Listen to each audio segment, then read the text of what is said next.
Hello everyone, welcome to the Bela Diaries. Wishing you all a very happy belated शुभ सप्तमी। तो आज सप्तमी का दिन है और हम सब नहा धोकर पंडाल पहुंच चुके थे तैयार श्यार होकर और पूजा रिचुअल शुरू हो चुके थे। अब मैं आपको सनलाइट में पंडाल दिखाती हूँ। तो वाइट एंड रेड कॉम्बिनेशन में पंडाल था हमारा एंड क्योंकि माँ दुर्गा की मूर्ति एकदम गोल्डन में थी ना, तो ऐसा लग रहा था जैसे कहीं से एक रोशनी सी निकल रही हो। बहुत ही सुंदर लग रहा था और पंडित जी मंत्रोच्चारण कर रहे थे। सप्तमी बहुत इम्पॉर्टेंट दिन रहता है दुर्गा पूजा का, क्योंकि इस दिन कौला बहू स्नान होता है।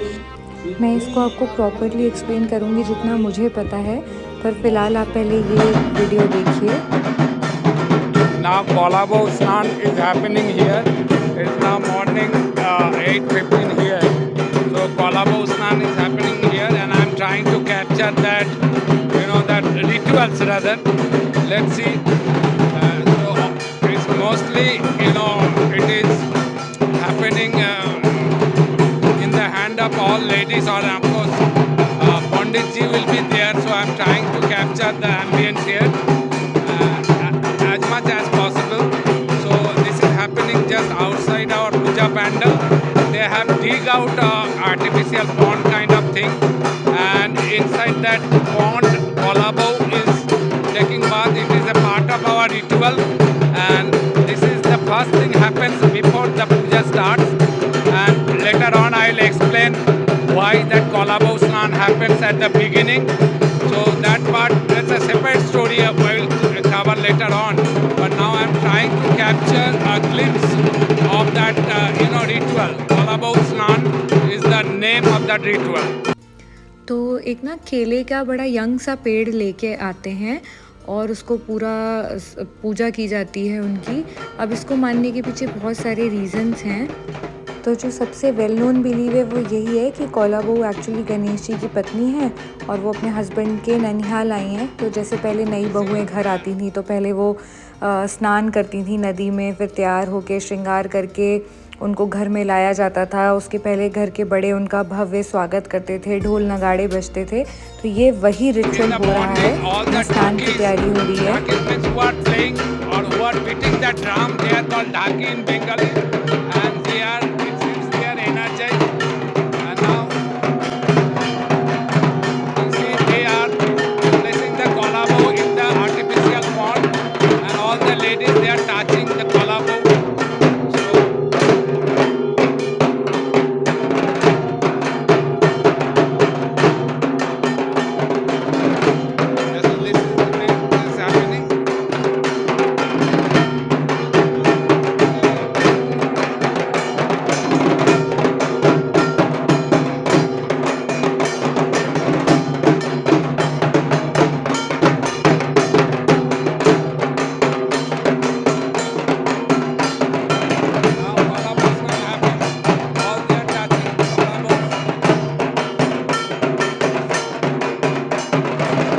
तो जैसे आप देख रहे हैं ये उनको उपटन लगाया जा रहा है, हल्दी लगाई जा रही है। वैसे तो ये स्नान गंगा नदी में या कोई नदी तालाब झील में कराया जाता है, पर अब यहाँ पे नहीं है तो आर्टिफिशियली क्रिएट किया हुआ है।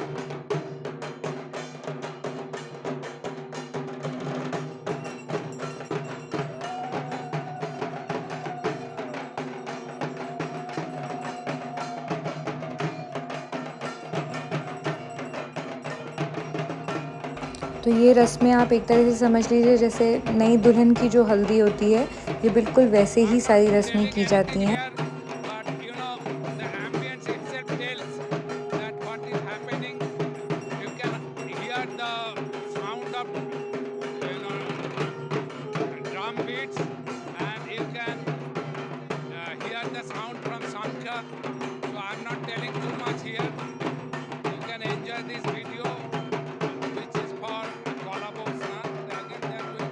तो कौला इन बंगाली इज़ एक्चुअली केला, बहू मतलब बहू। तो एक और जो रीज़न है वो ये बोलते हैं कि जो केले का पेड़ है ना वो माँ दुर्गा का मैनिफेस्टेशन है। बहुत यंग सा एक केले का पेड़ ढूंढ के स्पेशली लाया जाता है इस पूजा के लिए। और जो एक और रीज़न है वो ये है कि इसको नवपत्रिका पूजा भी बोलते हैं, क्योंकि ये प्रकृति की पूजा है। कुछ ना 9 तरह के पेड़ डिफाइन है जिनकी पत्तियाँ लाई जाती हैं, जिनके फूल लाए जाते हैं, ये बहुत स्पेसिफिकली मेंशन्ड हैं। और उनकी फिर माला बनाई जाती है, वो पहनाई जाती है, उनकी पूजा होती है।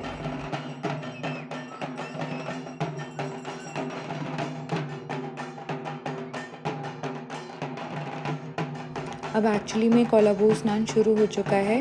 जो जल कोलाबो पे डाला जा रहा है, इसमें गंगा जल मिलाया हुआ है और एक आर्टिफिशियल पॉन्ड छोटा सा नीचे क्रिएट किया हुआ है, क्योंकि माँ दुर्गा जो है वो शक्ति का रूप है और जैसा कि आप जानते हैं कि शक्ति प्रकृति को प्रेजेंट करती हैं, और इसलिए भी ये नवपत्रिका पूजा जो है ये प्रकृति को ही समर्पित है।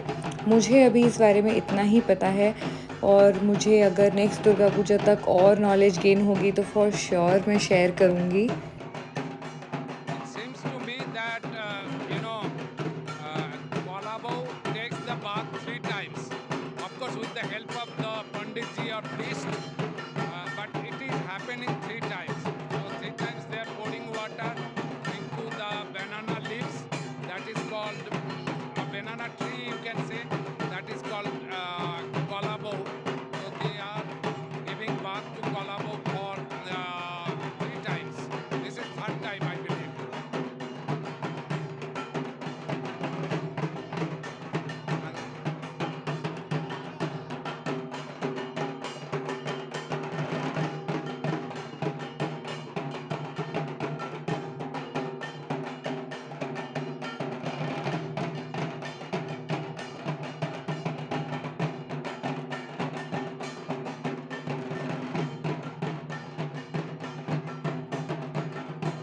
Now, of course, after bath, Kolabo will take a new sari. I believe that should not be captured in the video because changing the saris and all these things. So, but before that, they are preparing the sari and I'm taking a picture of that as much as possible. But I'm not telling that everything can be covered because of some, legitimate reason that the changing the sari it should not be captured. That's all. Thank you. तो सप्तमी की सबसे important पूजा हो चुकी थी और फिर थोड़ा बहुत फ़ोटो सेशन का टाइम मिल गया। मैंने पहनी थी ढाकाई जामदानी। तो ढाका बांग्लादेश की एक बहुत फेमस वीव है जामदानी, जिसको हम बंगालीज़ बहुत रिस्पेक्ट करते हैं एंड ये सच में बहुत ब्यूटीफुल आर्ट वर्क है। तो मैंने ब्लैक कलर में कॉपर वीविंग हो रखी है और ये sari I bought it from Surajkund, और वहाँ पे ढाका से स्पेशली एक स्टॉल थी। एंड अगर आप ऐसे हैंडलूम मेलाज में जाते हैं ना, तो आपको ऐसी बहुत अच्छी अच्छी चीज़ें बहुत रीज़नेबल रेट में मिल जाती है। हालांकि इसके फैब्रिक से मैं उतना सेटिस्फाइड नहीं हूँ, but it was a very nice comfortable sari. और अभी क्योंकि पुष्पांजलि वगैरह रह गई थी तो वापस से पूजा शुरू हो चुकी है।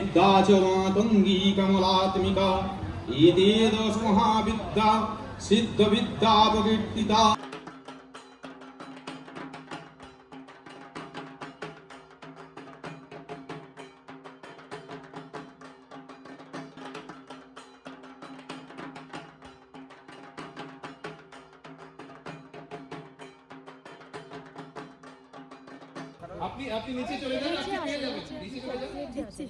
না দিয়ে দিন আমাকে দিয়ে দাও, ফুলটা দিয়ে দিন।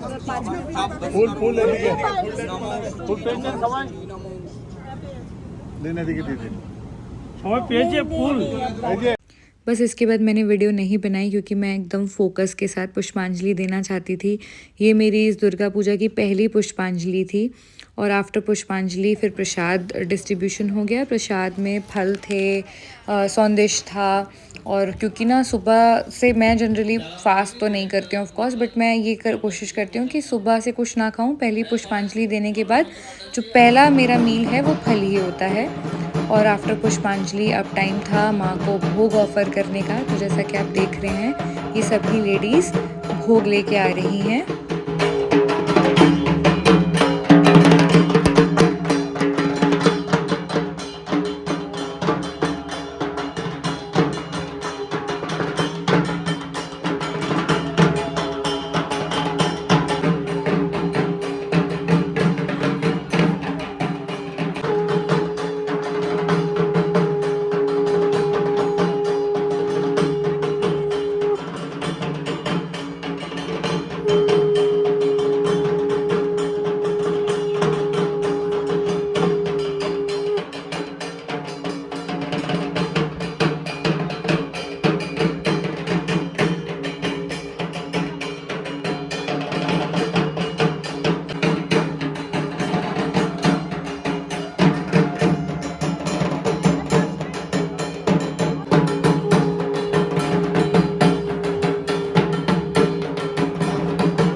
को सामने रखने के बाद ऐसे ढक दिया जाता है और ऐसा मानते हैं कि माँ जब उसको ग्रहण करें अपने परिवार के साथ तो सभी लोग ना देखें। और पंडित जी जैसा कि आप देख रहे हैं वो पूजा कर रहे हैं, वो भोग चढ़ा रहे हैं। भोग होने के बाद जैसे प्रसाद हो जाता है फिर उसको बाकी खाने के साथ मिला दिया जाता है, यानी जो हम पंडाल में ग्रहण करते हैं वो भी प्रसाद होता है।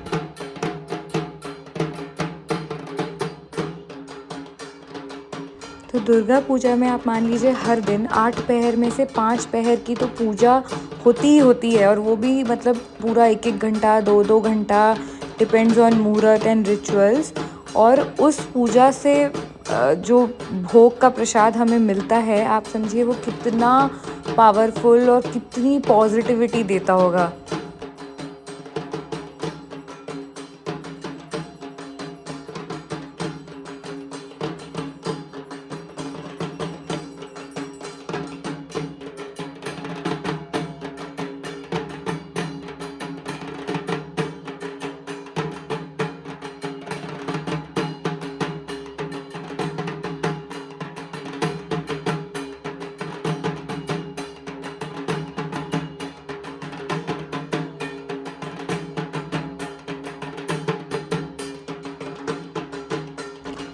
अब वो ग्रहण हो चुका है, यानी हमारे लिए प्रसाद बन चुका है।